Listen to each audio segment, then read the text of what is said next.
I'm really excited you're making flying cars. What if you could take the people who spend 2 hours a day commuting and turn it into 15 minutes? It's an electric vertical takeoff and landing aircraft, has capabilities similar to a helicopter, but it's dramatically quieter. How fast are these first machines now? 200 miles an hour. On the road, those are linear. You need more lanes. With this, you build a new vertiport and you can go to any other vertiport on the network. You can go different heights for different lanes. We want this to be comparable in price to taking an Uber Black. You're in New York, you want to go to JFK, that it'll seamlessly stitch an Uber trip to the vertiport and a Joby flight to the terminal. SpaceX and Palantir famously kind of broke into the government. Is this something like this? Absolutely. Ensuring that American innovation can thrive is so vitally important. Life is short, and so we might as well spend it solving really big and important problems. CEO and co-founder. Joe, the founding partner of Aviation. Now I'm here, co-founder Joe.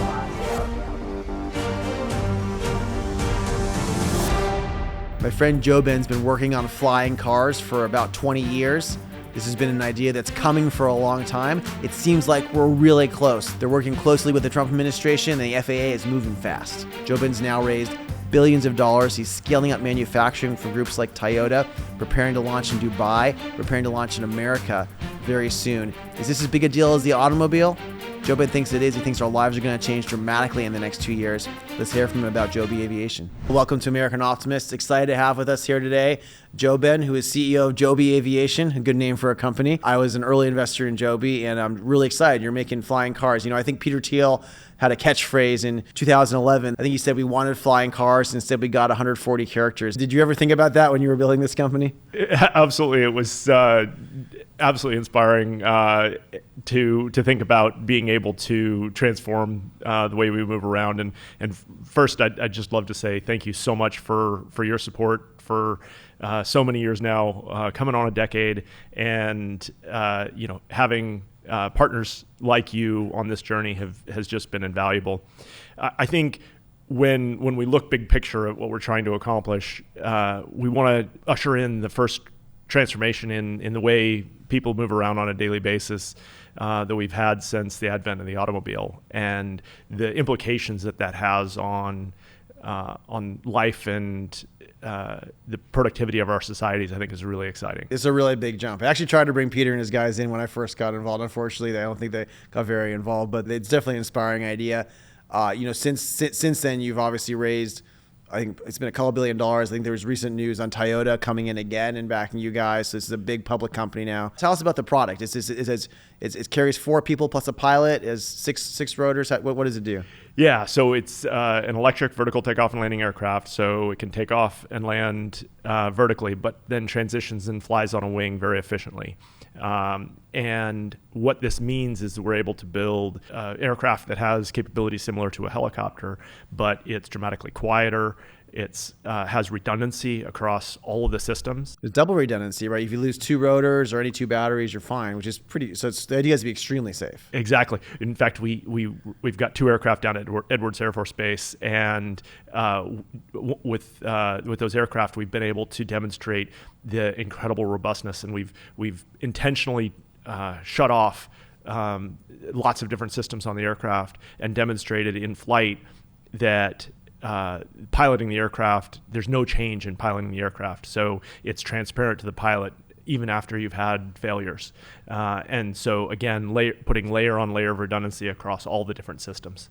So let's go back a little bit in your life. I think at one point Larry Page tried to hire you. I remember hearing about this when he was trying to build like flying cars and stuff. Like, how long have you been thinking about and working on this area? Yeah, so this has been a dream of mine since I was a kid. I worked on it when I was growing up, and I inherited my uncle's model airplane collection and all of the engines and stuff, and then convinced myself I needed to go get an engineering degree if I was going to make this dream come true. Where'd you grow up? I grew up just about 20 miles west of here on the Pacific Ocean amongst the redwoods, and it was an idyllic childhood. Incredible gardens and animals, and like for me, I couldn't ask to have had a better childhood, but it was also in the middle of nowhere. I was born off the grid before living off the grid was cool, and and it was a long way home from school. So I loved where I went to school, but it was like 2 city bus rides and then a 5-mile walk. And So this inspired you as a kid, being like, "This is too long. I gotta go faster." I got to get here faster. It's very funny. So this is like you're creating a new commute. That's like, how fast are these first machines now?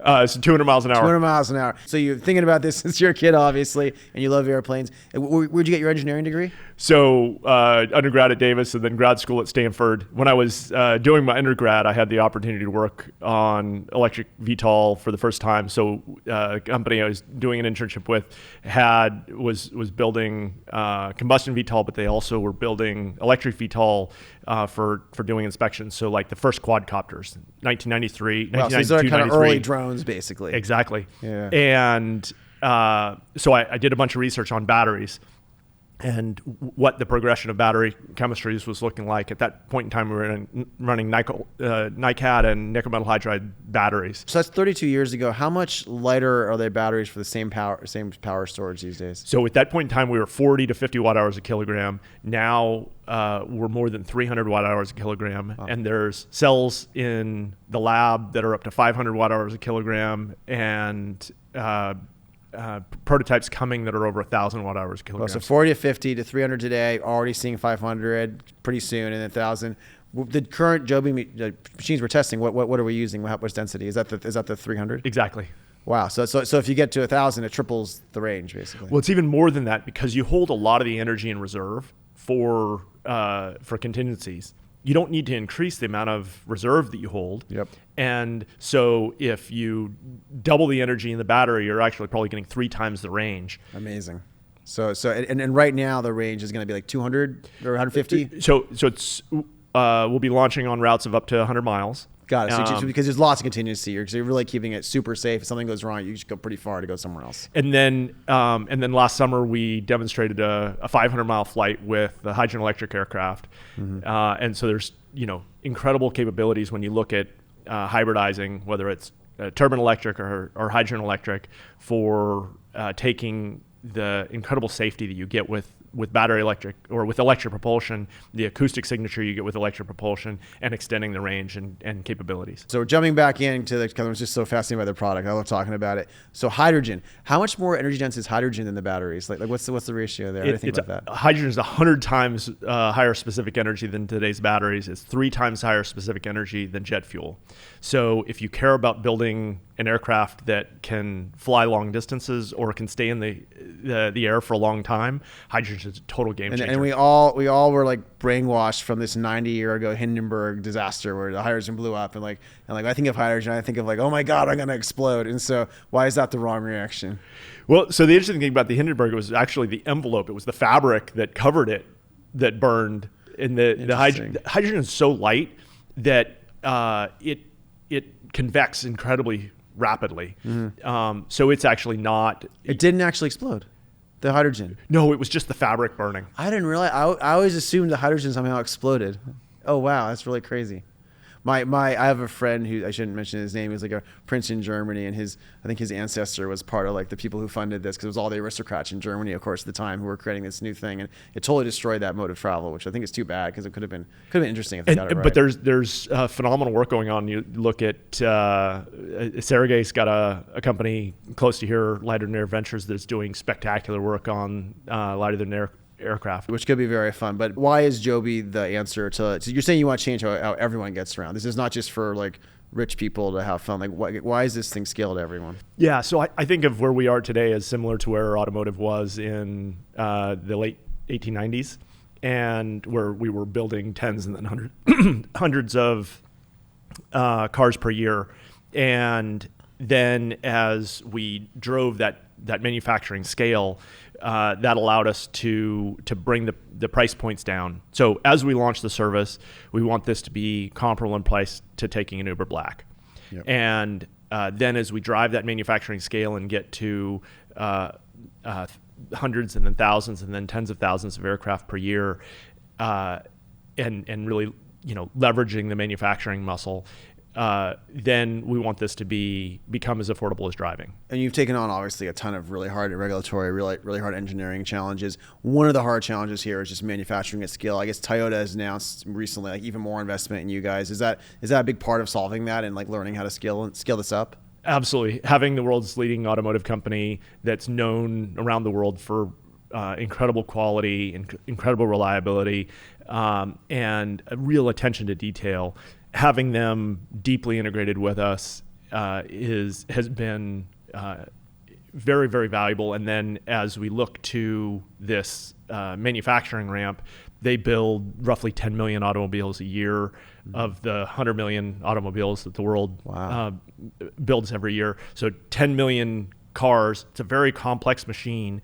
It takes incredible supply chain prowess and doing that with the consistency and reliability that we're looking for, having their expertise on manufacturing scale as we move from tens to hundreds to thousands and tens of thousands of aircraft a year, we think is incredibly valuable. They have like, I guess, a bunch of plants in the US, right? They have a lot of people here. And then, so are you doing another plant kind of with their help in the US, or what's the idea? Absolutely. So, we're an American company. We've designed, built, tested this aircraft here. We have our manufacturing here. We employ more than 2,000 people. Wow, 2,000 already. Yeah. Toyota has, more than 60,000 people here in the U.S., 14 plants. They, build everything from engines to transmissions to automotive components to the full cars. We couldn't dream of a better partner. Don't tell me us anything we're not supposed to know, but like how many, you said it's like the 1890s where they were building tens and then hundreds and then pretty soon even more cars. Like what's realistic for how many of these types of aircraft are created? I imagine if we're all going to be using them in cities and stuff, you're going to need tens of thousands. Like what's the ramp look like the next few years? Well, I mean, we need to get to millions, but it's going to take time to get there, right? Yep. That's the reason why Toyota is such an incredible partner there. But today we have capacity to build about one a month, and we're ramping that as quick as possible. We've got doubling our footprint, manufacturing footprint in Marina, California. That plant's coming online this month. Is this really the right place to scale it up? Well, then we've got Ohio, and so we purchased a building there. We're starting to hire the team there and install the tools and what could that be? Could that be 10 a month or something, or like how do you think about that? Well, we need to scale again to hundreds of planes a year and then thousands of planes a year, but we do need to take it in a stepwise way. Yeah, of course. And then so when can we first expect to be flying on these in public? You already had test flights with pilots. You've had a bunch of things working really well.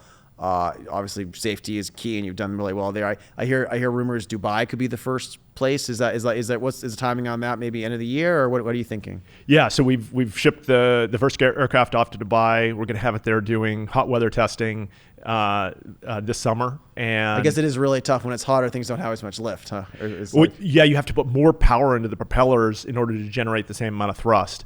And so not only are you delivering more power, but it makes it harder to cool. So when it's make sure it's not overheating. This is a problem in Texas too, by the way. We have better regulation there, but we have hotter summers. So we've done amazing work. The team has done fantastic testing. We've tested it in the lab, tested it down at Edwards where it also gets hot, but now it's game time, and we're really excited to show what this aircraft is capable of. Is there anything you have to do to like these propellers after they're running for hundreds of hours in the heat? Like what do you change to make sure they don't break? So the propellers are incredibly robust. The team has put them through millions and millions of cycles where we're loading them at loads that are far higher than they'll ever experience in flight. So it's the certification process that we've gone through over the last 6 years with the FAA has been a very, very rigorous one.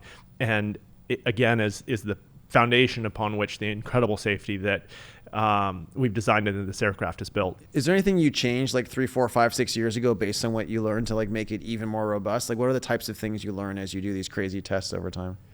Well, that's what we've incorporated in. So like we began flying transitioning full scale aircraft in 2017, and we've now gone through multiple iterations that have been about making the aircraft more reliable and ensuring that they meet every single one of the requirements that we've agreed to with the FAA. So we were the first company to complete the stage 1 of the certification basis, the first complete stage 2, first to complete stage 3, and now not only Joby, but the FAA is making record progress on stage 4. 2 quarters ago, we announced that the FAA was making record progress. This last quarter, we announced that they made even more progress, and that progress is continuing to accelerate, where the lean in from Secretary Duffy and from Acting Administrator Chris Rocheleau has never been greater.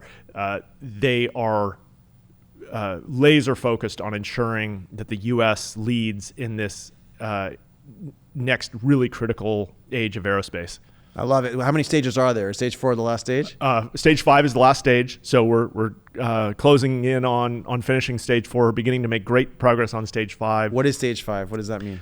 Stage 5 is when the FAA signs off that we have completed every single test. So stage 4 is outlining all the tests that we're going to do, and then we go, once the FAA approves those test plans, we then get to go run the tests, and then we write the test reports, submit the test reports, and then when the FAA signs off on those test reports, we get points. The FAA gets points on stage 5. So when we submit the test report, we get points, and when the FAA signs off on those test reports, they get points. So is the product effectively frozen now? You've iterated a bunch. It's really great. You're not changing it anymore. It's ready to go. You're confident in it. What is the kind of fun engineering stuff you get to do then? Is the scale stuff the hard part? Like what else do you get to be working on? So we're working on building out the vertiport network. So as you look at, one is ramping manufacturing, and 2 is building out the vertiport network. So the thing that's exciting about these kinds of aircraft is, compared to ground-based transportation, whether that's rail or cars on the road, those are linear. And so if you want to get more capacity, you need more lanes. You need more lanes. With this, you build a new vertiport, and you can go to any other vertiport on the network. Yep. So it's like an information network or anything. It scales like exponentially. You can go different heights for different lanes. Exactly. Yeah.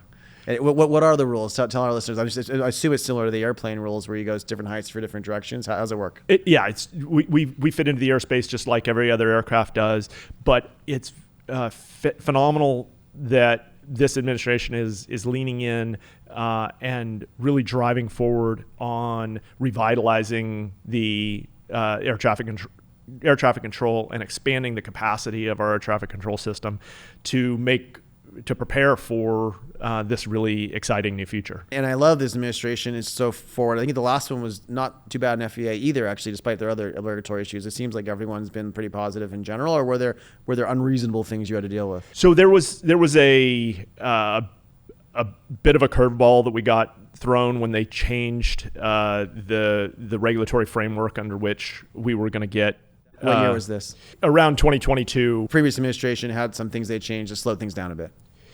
Yeah, we had our path agreed to with the FAA, and that made it so that we needed to go back and relook at a number of pieces. And the good news is that all of that work is behind us. We've done that work, but it definitely we would have gotten to the finish line a lot faster if that curveball hadn't come along. Well, we've just recently heard exciting news about Toyota increasing their partnership with you, helping you scale. There's a great interest in this area. I think you're going to be launching in Dubai with Joby in the coming year. And I hear you're also recently announced a big partnership with ALJ, a big Saudi group. It's a $1 billion partnership. That's right. So this dates back to when ALJ invested in our Series C, and ALJ has been a Toyota partner, one of Toyota's most important distributors for 60 or 70 years.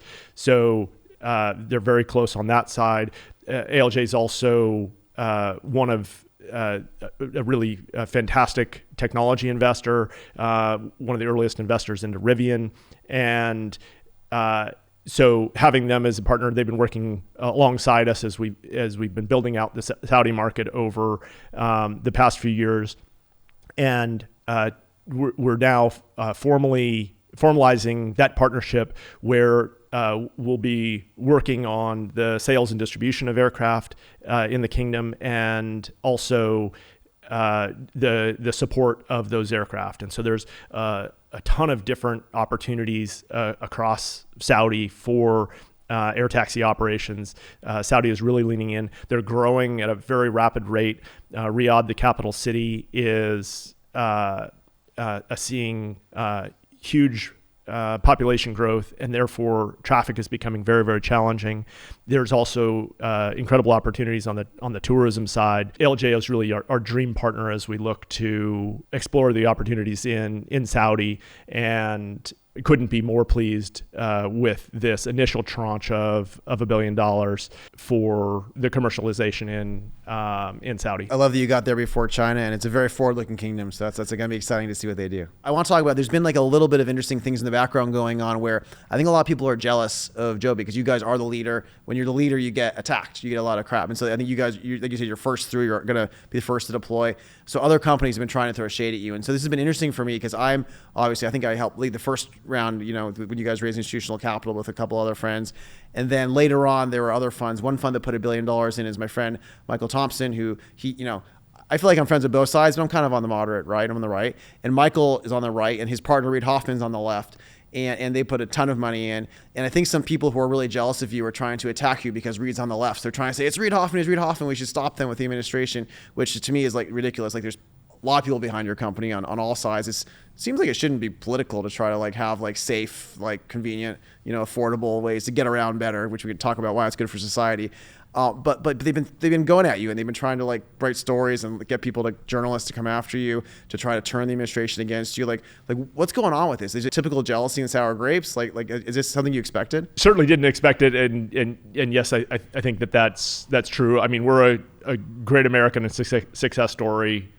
Designed, built, tested this. We've created an industry. We are the model for this new industry around the world. And I think, when we're creating a new industry, like everyone in it should be paddling together and trying to create this, exciting new mode of transportation and lifting everyone up rather than trying to undermine. Yeah, well, I think when you're losing a battle, which other companies are to you, then there's other things. It's interesting. I've always worked with people on all sides. I feel like part of what's great about America, it's a pluralistic society. So I have a lot of investors who agree with me on a lot of things, and I have some investors who disagree with me on things. I think for a while we had people from Soros, we had people from Coke, we had people and I think that's what's cool about America is we don't have to agree on everything politically. We probably don't, but let's like work together to get great things done and to help everyone. And it was frustrating to me. I heard that these people are trying to play out these attack stories, I guess, which is, I guess, hopefully you don't have to pay too much attention to it. We're laser focused on delivering on the mission. This is so exciting, and the progress we're seeing is accelerating. As I mentioned, on the both the Joby side and the FAA side, we've got a record number of aircraft flying. Now more than 5 aircraft. We have flying thousands of flights. A larger and larger percentage of the flights have got pilots on board now. We're preparing for FAA TIA, which is where FAA pilots get in the aircraft and they begin flying. It's a cool job to be the test pilots for these things, huh? Absolutely. And another phenomenal thing is, because these aircraft are fly-by-wire, it means that we can fly them with a pilot in seat or fly them with a pilot on the ground, and it's completely transparent. They fly it exactly the same way with exactly the same controls. Or a computer could fly it. In theory, obviously, once you have thousands of these, like, it's probably very safe to do that. That's against the law right now, I guess, right? No, it's just that we're in parallel with our piloted certification, we are developing the technology stack and preparing for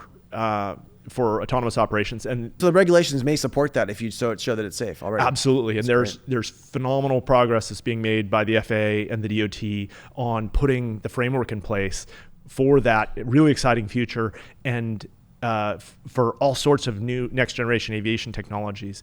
So the tailwinds, and it's really vitally important that they do that so that America can continue to lead in this next stage of aviation. You see countries like China where the CAAC, which is the Chinese equivalent of the FAA, is very forward-leaning, and they're already have companies in this sector that are certified, And then you have the Chinese government, which is buying hundreds of these kinds of aircraft, placing orders for hundreds of these kinds of aircraft to drive what they call the low altitude economy. And so aviation has been one of the US's most important exports historically, and it's vitally important that the US continues to lead the way in this next stage of aviation. There's going to be thousands and tens of thousands of jobs if we get it right. Obviously, you have to hire her. So tell me, I think I've seen China has like these drones that are maybe competing with you, but a lot of them don't have wings, which seems way more dangerous. So is there a similar design to Joby? It's also competing. Are they different designs? Like what does it look like? Well, they say that imitation is the finest form of flattery. There's now dozens of companies that are building aircraft that look almost identical to ours. Wow. And so it is like the amount of competition is going to be very intense. It's going to be intense from China. They're very good at copying things, but that's interesting. So you got to go fast. And this is a big problem in biology, is that we'll start something here that's based on a new breakthrough, a really important new target. And because the FDA is so slow, because it takes you a decade and China only takes 4 or 5 years, they'll literally start something a few years after, taking all of your insights, going really slightly differently to get around the patent, and they'll sell it back to our pharma companies before we finish. So it's like they're very good at this. So I guess I wouldn't be surprised if they're trying to do something here like this too. And that's why these new regulations and the work that the FAA is doing to make it to transition the way that aircraft certification is done for really small aircraft. So for the air taxi that we're building, it makes sense to use exactly the path that we've gone down. But for smaller aircraft, it can be good to have a faster and more nimble process. And so you're trying to create that.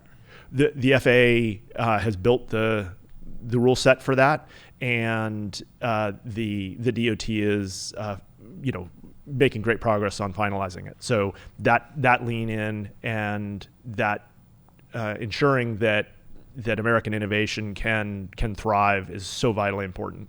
So let's talk a little bit about how this changes society if this works. For American society, it seems to me that there's like places that you could have lived, but there's just no connections to them that are too expensive. So all of a sudden there's like land that might be like 80 miles outside of a city that all of a sudden is a really attractive community to live in. And I'm curious how you think about it. In my view, you might have like this beautiful village, whatever you're all living in, that was basically cost nothing before. All of a sudden it's really nice. In my view, you could build like one really big building and put it on top. Because you tell me, but even if these are quieter, you'd still be even quieter if it lands high up. How do you think about this, and how's it going to work? Yeah, I think that's exactly right. And you look at real estate, it's a $300 trillion or $400 trillion global asset class. It's I think probably the world's biggest asset class. Yeah. And real estate has all through history been all about location, location, location. Now you can take a piece of real estate, beautiful spot, but that's inconvenient to get to, and you now have access to this new mode of transportation. So lots of people around the world spend more than an hour a day commuting. And what if you could turn that hour into 10 minutes? What if you could take the people who spend 2 hours a day commuting and turn it into 15 minutes? And that is the promise and the productivity. I think that companies around the world are competing for talent, and being able to get the very best people and to allow them to be in the office and all work together is vitally important. Yeah, being in person turns out is really, really useful. Is it, so it's 100 times quieter, 50 times quieter? How do you measure that? What's the actual number? Yeah, it's about 100 times quieter than a helicopter, and that's in hover. And then in overflight, it's nearly silent. So it's like, really like a quiet plane because it's electric, I guess. Exactly. Huh? So it's really fun because we have folks come down into the flight test facility, and a bunch of people will be standing around, and you go shh, because in order to be able to hear it when it flies over, it's just this shh. Oh, that's cool.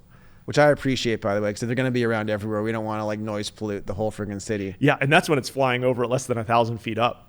So it's even higher. You're not even going to hear it. It's like completely silent. So I love it. Somebody was like, "Wow, that sounds like a jet when it's up at 10,000. The jet's up at 10,000 feet, and yet this is just flying right overhead." And is it the case then you probably want to, like, let's just say I build out near I have a bunch of land in Texas. If I build it higher, you would not even hear it barely taking off, or how do you think about that? Exactly.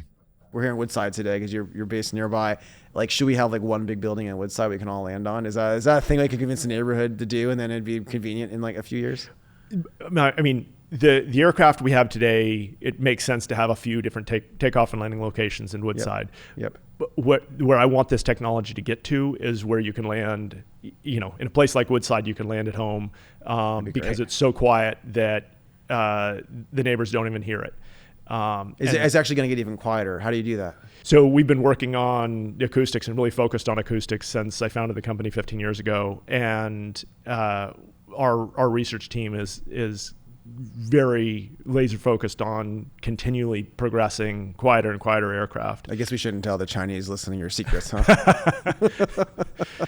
It's something I remember you explained it to me once. Also, there's lots of rotors, and I think it's like correlated with like the fifth degree of the rotor. Can you explain this part again? Yeah. So it goes as it's the tip speed to a high order. So some high orders like that. Yeah. And so you want to slow the propellers down as much as you can. It's also about the design of the airfoil on the propeller blade. We also do this interesting thing where we vary the spacing of the propeller blades. So instead of having a consistent harmonic, like it spreads them out, and it spreads the noise out, and so that gives it that shh sound instead of the. So it's quieter versus a pulsing sound. That's exactly. Interesting. What are some of the other engineering challenges you can tell us, actually? Because you've obviously everything about how to build these things. What were some of the hard ones in the past you had to figure out? So we've chosen as a company to be incredibly vertically integrated. So we want to make the best flight computers. We want to make the best air data computers. We want to make the best motors. We want to make the best battery packs. We want to make the best actuators. And that, when you sum that up, it means that we can build the most performant aircraft. We've taken an approach very similar to what you've seen, with a company like SpaceX, where by owning the entire stack, you're able to build something that's dramatically more performant. That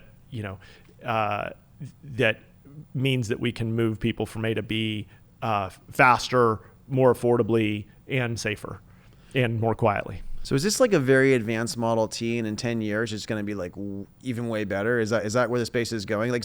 Just what's it going to mean for the average person in the middle class if you want to live, let's say in 10 years from now, you're 100 miles outside of a city, and you're just going to have a commute where you're probably not going to own it, right? It's probably going to come pick you up because it's much easier, and you'll be in your carpool maybe. And how much better does this get? What's the experience? I think you're going to see both of those things. You're going to continue to see the shared ownership model blossom. So we're very focused on building out air taxi services in cities around the world. And it's like Uber. It's an alternative to Uber. Yeah.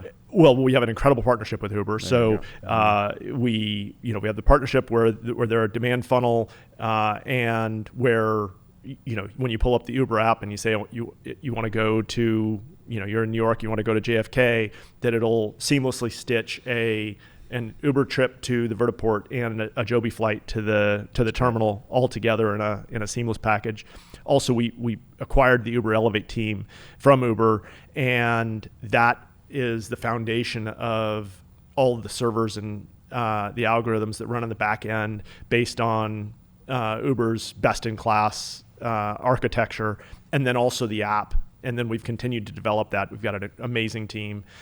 So very grateful for the partnership and very grateful for the technology stack. When do I get to use the app? So we're going to be rolling this out sequentially as we roll out in cities, both here in the U.S. and internationally. And we're so excited to welcome you on board. So there's next year, there's a good chance I get to use the app somewhere. Yes. Okay, that's really cool. And then, I'm curious. So SpaceX and Palantir famously kind of broke into the government cartel of it's basically impossible to work with it, and it took us many, many, many years. We kind of pushed through, and we laid some tracks, and then Andrew laid more tracks, and there's a lot of stuff happening there. Is this something like this where you guys have maybe, by becoming this first big winner like a Palantir or SpaceX, maybe have made it easier for others to innovate along these lines, and there's going to be more types of things going on like this? Absolutely. So we started working with the DoD back in 2016 with DIU, and that laid this incredible foundation for us with the DoD, and it was that expanded with the work with AFWorks. DIU has been a spectacular partner for us for many years, and we think that both the existing aircraft and then hybridized versions of it are going to be incredibly valuable. Also, the hydrogen electric technologies that we're pioneering are going to be game changers for a bunch of different dimensions of work on both the commercial side and also on the DoD side. So we do think that the pioneering pieces we're working on, also the pioneering pieces we're working on the autonomy side. Mm-hmm. So we acquired a team called X-Wing, which is one of the leaders in aircraft autonomy, and they're doing fantastic work on autonomous logistics and other autonomy applications for the DoD. And Rebel Aircraft, apparently. Exactly. X-Wing, that's a great name. What would you say to people who are looking at problems this big? I mean, even when I invested with my team in this about a decade ago, even the people talking about flying cars wouldn't give you money, and people thought I was pretty crazy. And then you were doing this for even years before that. What inspired you to take on such a hard, intractable problem, and how do you know you were going to be able to be successful? It seems like impossible to an outsider. What got you motivated to keep going and to make this work? I think that for me, the only problems that are worth working on are the ones that are going to have massive societal level implications. And I've always cared about transportation since I was a little kid. I dreamed of building vertical takeoff and landing aircraft. And so, having started and built a number of successful companies before, I felt like this was the best way that I could give back. And, life is short. And so we might as well spend it solving really big and important problems. I think this is a really big and important problem. And having partners like you and everyone else that has had the fortitude to really envision this new industry and then step by step build it.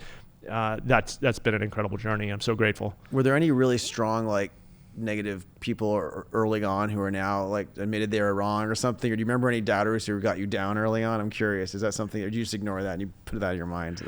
I usually have confidence that over time I'm gonna get everybody else on board. But I had some Wall Street friends that I remember telling about this back in 2008, and they were like, "Are you serious?" And then they're each step along the way they're like, "Wow, you're actually doing it! This is you're gonna change the world." And so it's been really fun. When did it become clear it was working? I think it's been progressive. We're just progressively a little closer. But I think when we flew the full scale in 2017, and we were able to show both to ourselves and everyone else that we could build an aircraft that was incredibly quiet, that had redundancy, that had unprecedented performance. That was really exciting. If people want to partner, there must be I have a bunch of listeners who are real estate billionaires who they're this is super cool. What should they do to be reaching out and partnering with you? Are there people trying to get communities ready or land ready? I mean, it seems like there's all these opportunities. Massive opportunities. And, as we look at building out new developments outside of cities, as we look at building out, brand new cities, this is such an incredibly synergistic opportunity. And then even people who are building new developments in a city, this is so exciting. We would love to partner with all of them. And it's just the opportunities and the synergies here are spectacular. If Joby's worth hundreds of billions of dollars, are you going to use some of that money to build new cities or build new things? Absolutely. I think where we are today is the most exciting time in the 40 years that I've been working on technology. The rate of progress and the opportunities to transform the future and the speed at which we can transform the future has never been greater. When you look at the ways that we're able to apply AI to the problems and the problems in the physical world is just so exciting, and the acceleration of knowledge and the acceleration of productivity. I can't wait to see what we're going to create at Joby, and what the world is going to create over the coming years as we apply all of these technologies to accelerating aviation and societal transformation more broadly. As it goes officially commercial and people are paying for it, who's going to take the first commercial ride? Well, we've got a long line, but you'll be right at the front. All right. Thanks so much, JoeBen. Thank you. Wonderful to be with you.